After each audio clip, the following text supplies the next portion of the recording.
Adam Weiss stared at the switch by his desk, his fingers suspended in midair. He hadn't touched it. He hadn't even reached it yet. And still, the ceiling lights had flicked on, automatically, as if anticipating his needs, or reading his thoughts.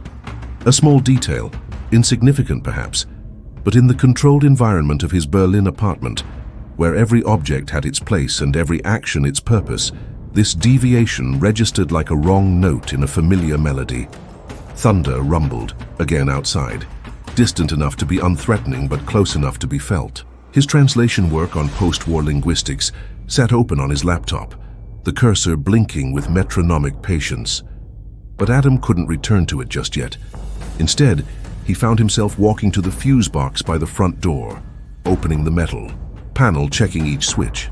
Nothing tripped, everything in order. Of course it was. It almost would have been better if something had been wrong. The apartment felt different somehow as he walked back to his desk. Not visibly, not tangibly, but in the way familiar spaces sometimes shift when viewed from a new angle. 3 years he'd lived here, alone after Leonie had left. 3 years of establishing patterns, of knowing exactly which floorboard creaked 4 steps from the kitchen, of understanding how the afternoon light would move across his bookshelves between 3 and 5 p.m. He knew this space the way he knew the rhythm of his own breathing. Adam sat down slowly, his fingers returning to the keyboard. The translation wasn't difficult, a routine job really, but his concentration kept slipping toward the window where the afternoon light was dimming under gathering clouds. Almost unconsciously, he murmured to himself, "Leonie wouldn't like this weather." The floor lamp by the couch clicked on. He froze, hands hovering above his keyboard, the cursor still blinking. There was no motion sensor there, no timer, no automatic setting, just a standard lamp with a manual switch that he hadn't touched. Adam turned his head slowly, as if a sudden movement might disturb whatever was happening. The lamp stood innocently, its light warm against the darkening day. Leonie. He hadn't said her name aloud in months, not since their last phone call, when the pauses between sentences had grown longer than the sentences themselves. Not since she'd moved to Munich for work, a practical reason that had obscured the emotional truth, that they had been drifting apart for months before that, like tectonic plates, imperceptibly at first, then undeniably. Adam rose from his chair, walked to the lamp and switched it off. Then he moved to the wall and turned off the ceiling light. Both clicked back on within seconds. A coincidence, an electrical surge. A logical explanation surely existed. And yet, as he stood in the middle of his living room, he felt a peculiar weight to the silence, as if the air itself had thickened. The rain had started now, gentle against the windows, but inside, something had shifted in the atmosphere of his carefully arranged world. The first incident could have been dismissed, even the second. But by Friday, Adam found himself cataloguing these moments in his mind, trying to detect a pattern. He was at his desk again, searching through old emails for Leonie's bank details, a refund for concert tickets they'd bought months ago before everything changed. The moment he opened the email thread with her name in the subject line, the pendant lamp above his dining table flickered twice. Not dimmed, not brightened. 2 distinct, deliberate flickers. Adam closed the email, then opened it again. Nothing this time. Of course not. That would be too tidy, too confirmable. Instead, these occurrences arrived sporadically, just frequent, enough to form a tenuous pattern, just ambiguous enough to make him question his own observations. On Sunday, while reorganizing a drawer that had remained untouched for months, he found a set of keys, small silver, with a red plastic tag that had faded to pink, Leonie's spare keys that she'd forgotten to take. The moment his fingers closed around them, the hallway light snapped on, the motion sensor, which he had disabled weeks ago after. It kept activating in the middle of the night, shouldn't have been working at all. Wiring, he muttered to himself, placing the keys on his desk. Old building, poor connections. But he didn't truly believe it. Not completely, because it wasn't just the lights anymore. He began noticing other things, small, almost imperceptible shifts in his environment. The blue ceramic mug that he always placed with its handle pointing left, somehow facing right in the morning. the bathroom curtain that moved slightly despite all windows being closed. And once, just once, the distinct scent of Leonie's shampoo, cucumber and mint formula he'd always found too strong, drifting through the bathroom when he stepped out of the shower. "You're projecting," he told his reflection as he wiped condensation from the mirror, associating random events with memories. Adam had always prided himself on his rationality. As a translator, he dealt in precision, in finding the exact equivalent of one word in another language.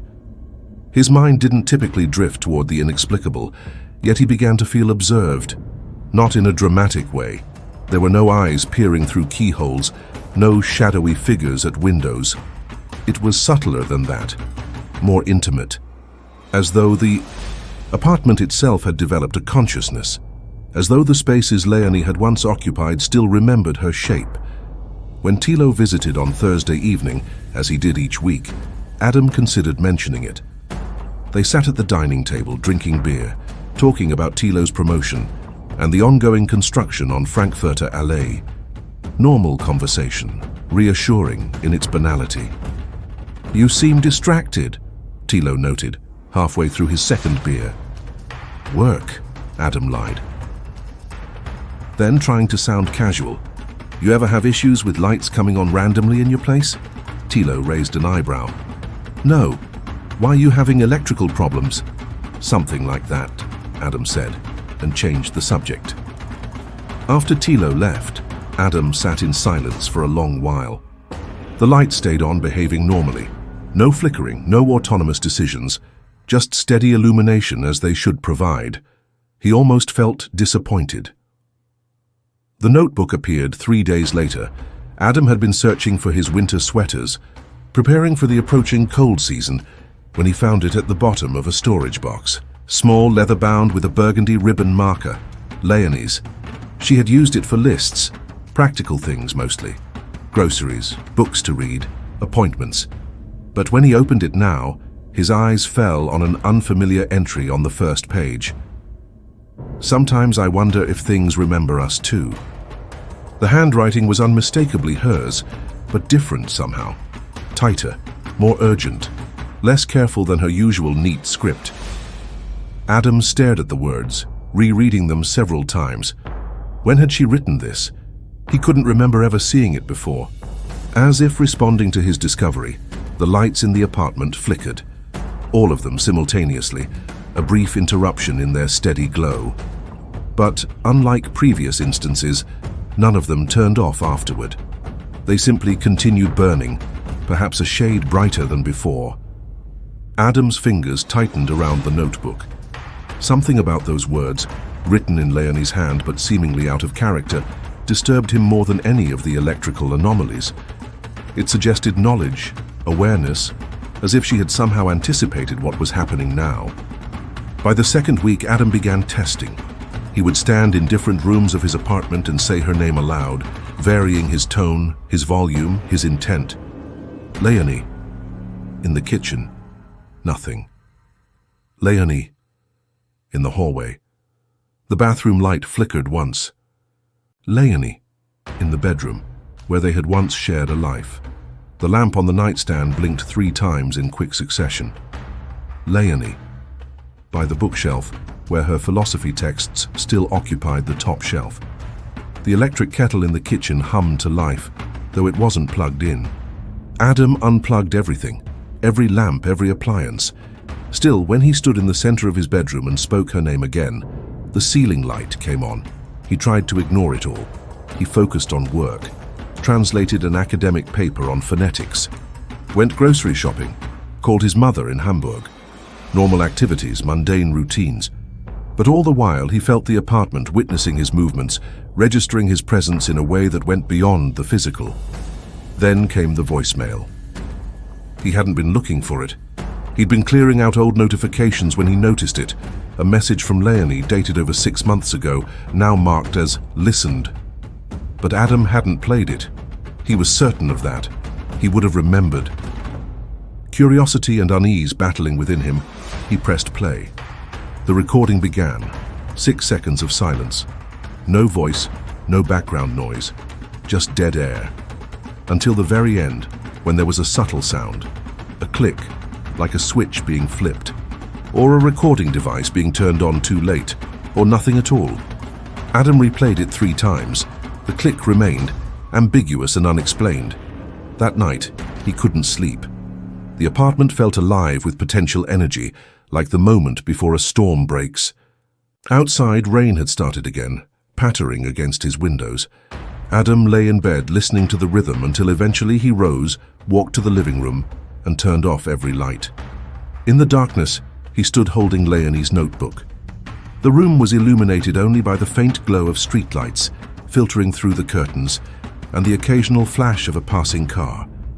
He said nothing for several minutes, just breathing in the silence, feeling the weight of the space around him. Then, clearly and deliberately, he spoke. Leonie. Every light in the apartment turned on. No flickering, no delay, all at once, as if responding to a command, or acknowledging a presence. Adam didn't move, didn't flinch. His breathing remained steady. He looked around the room, not in fear but with something like recognition, as if confirming what he had suspected but hadn't fully admitted to himself. Slowly he placed the notebook on the coffee table.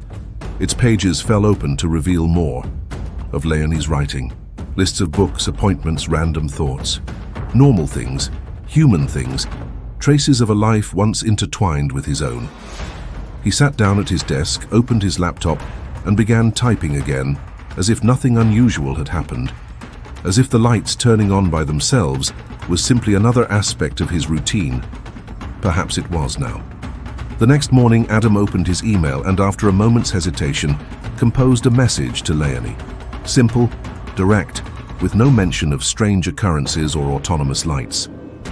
I found your notebook and your keys. Thought you might want them back. He hit send before he could reconsider, then waited. No lights flickered, no appliances hummed. The apartment was still. 3 days passed with no response from Leonie. Adam continued his work, translated a complex piece on linguistic anthropology, and tried not to watch his inbox too carefully. The lights behaved normally during this time, operating only when he physically switched them on or off. On the 4th day, as he was making coffee, his phone chimed. A reply from Leonie. I've been meaning to ask for those. I can pick them up next week. I'm coming to Berlin for a conference. Adam read the message twice, then a 3rd time. His coffee grew cold as he formulated a response. Sure. Let me know when works for you. That evening, as dusk settled over the city, he sat in his living room, reading. The notebook lay on the coffee table where he had left it. Without looking up from his book, he spoke into the quiet apartment. She's coming back. No lights turned on. No response from the space around him. Just silence. He tried again, louder this time. Leonie is coming back. Nothing. Later that night, as he prepared for bed, he caught a glimpse of himself in the bathroom mirror. He looked the same as always, perhaps a bit tired around the eyes, but essentially unchanged. And yet, something felt different. Not the apartment this time, but himself. As if he had been participating in a conversation he didn't fully understand. The week passed. Adam cleaned the apartment thoroughly, reorganized his bookshelves, bought fresh coffee. Practical preparations for a visitor. He found himself checking the lights occasionally, almost hoping for some anomalous behavior, but they remained obediently normal. On Tuesday at exactly 2:17 p.m., his doorbell rang. Adam opened it to find Leonie standing in the hallway. She looked good, her hair shorter than he remembered, her eyes the same deep brown. For a moment, neither spoke. Then she smiled, a slight lift at the corners of her mouth. "Hi, Adam." "Hi." He stepped back to let her in. "Come in." She entered, looking around the apartment with the curious gaze of someone revisiting a place from their past. "It looks exactly the same." "Does it?" Adam closed the door. "I suppose it does." They sat at the dining table, the notebook and keys between them. Conversation flowed more easily than Adam had expected. Work updates, mutual friends, books they'd read recently. Normal topics, safe territory. Neither mentioned the past. Neither spoke of why she had left. "Would you like some tea?" Adam asked eventually. That would be nice. He went to the kitchen to prepare it. As he waited for the water to boil, he heard Leonie moving around the living room, probably looking at the bookshelves or the view from the window. Small explorations of a once familiar space. When he returned with 2 mugs, she was standing by the light switch, her finger hovering near but not touching it. "Something wrong?" he asked. Leonie turned to him, her expression thoughtful. "I was just wondering, have you noticed anything strange with the electricity lately?" Adam nearly dropped the mugs. "What do you mean?" "I don't know, just things turning on by themselves. Lights mostly." She shrugged, trying to appear casual, but her eyes were intent on his face. "It happened sometimes when I lived here. I never told you." The silence that followed felt electric, charged with unspoken questions. Adam carefully set the mugs down on the coffee table. "Why are you really here, Leonie?" She didn't answer immediately. Instead, she walked to the coffee table and picked up the notebook, flipped through its pages, stopped at the first one. "Sometimes I wonder if things remember us too," she read aloud. The ceiling light flickered once. Leonie didn't seem surprised. "So it happens for you too?" Adam nodded slowly. "Only when I say your name, or think about you intensely. For me, it was when I thought about leaving." She sat down on the couch, still holding the notebook. "At first I thought it was just faulty wiring. This building is old. But then I noticed the pattern." "When did it start?" "About 6 months before I moved out, when I first started considering it." She looked up at him, her expression hard to read. "Did you ever check the voicemail I left? Yuka, the one where I tried to explain?" Adam's mind went to the silent message ending with that ambiguous click. There was nothing on it, just silence. "I spoke for almost 2 minutes. Her voice was soft now. "About how I felt the apartment. Was responding to my thoughts, how I felt watched. Not by you, but by something else, something that didn't want me to leave." The lights dimmed slightly, as if acknowledging her words. "I thought I was going crazy," she continued. "That's part of why I left. I needed to know if it would happen. Somewhere else." A pause. It didn't. Adam sat down beside her, maintaining a careful distance. "And you came back to confirm it wasn't just in your head?" She nodded. "And to see if you'd experienced it too." Her eyes met his. "Have you been afraid?" "No," he answered truthfully, more curious, unsettled but not afraid. "I was terrified," she admitted, "not of the lights themselves, but of what they might mean, about this place, about us." They sat in silence for a moment, the weight of their shared experience hanging between them. Then, deliberately, Leonie closed the notebook and set it down. "Say my name," she instructed, "like you've been doing." Adam hesitated, then spoke clearly. "Leonie." Nothing happened. No lights changed. No appliances activated. They tried again, with Adam standing in different spots around the apartment. Nothing. The electrical phenomena that had been so consistent for weeks had suddenly ceased. "Maybe it's because we're both here now," Leonie suggested. "Maybe it was trying to, I don't know, connect us somehow. Or maybe we've been reading too much into faulty wiring and coincidence," Adam said, though he didn't entirely believe. Leonie stayed for another hour. They talked more openly now about their relationship, about the distance that had grown between them long before she physically relocated to Munich, about how sometimes spaces absorbed the emotions poured into them like emotional repositories. When she finally rose to leave, Adam handed her the keys. "Keep the notebook," she told him. "I have a new one now." At the door, she paused. "I don't think we'll ever know for sure what was happening here." "Maybe that's okay," Adam replied. "Some things resist explanation." After she left, Adam stood alone in the center of his apartment. It felt different now, quieter, but not in an ominous way. More like the quiet that comes after a long-needed conversation. He walked through each room, touching familiar surfaces, reacquainting himself with his space. In the bedroom, he stopped by the light switch. "Leonie," he said softly. Nothing happened. The lights remained as they were. He smiled slightly, his fingers lingering on the switch. Whatever had been happening, whether some unexplainable phenomenon or merely the elaborate construction of 2 minds seeking connection, it seemed to have run its course. That night he slept more deeply than he had in weeks. And if just before dawn the bedside lamp turned on briefly, before clicking off again, Adam didn't wait to see it. If this story kept you engaged until now, like the video and subscribe. The next one might be waiting for you right now, and there's another one waiting right there. Maybe it explains what was missing from this one. Maybe it makes everything worse. You listened, but not everything was told.